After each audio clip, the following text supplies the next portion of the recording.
Seoul's government and the World Food Program have been working to provide 50,000 tons of rice to North Korea by September.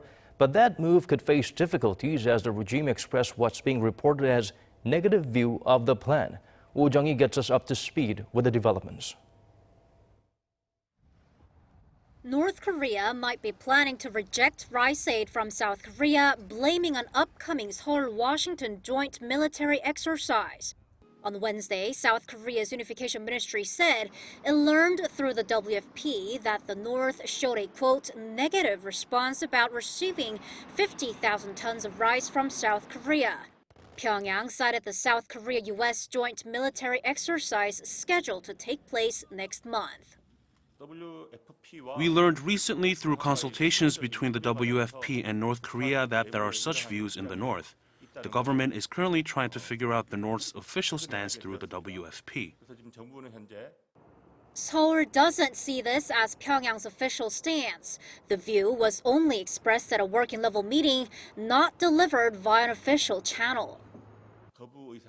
It is not appropriate for us to prejudge what's going to happen and to tell you what we do if the North clearly rejects the aid.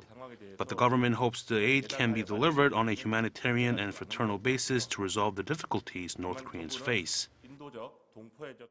In light of the North's worst food crisis in 10 years, Seoul had planned to provide 50,000 tons of rice to the regime by September this year and hoped to make the first shipment this month.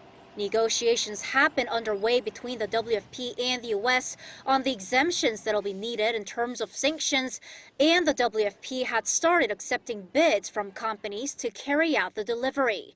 It was the first rice aid to be sent from the South to the North in 9 years.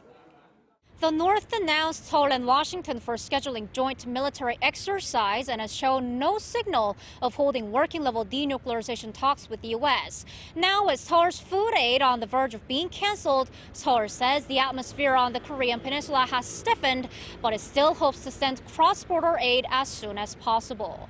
Jung-hee, Arirang News.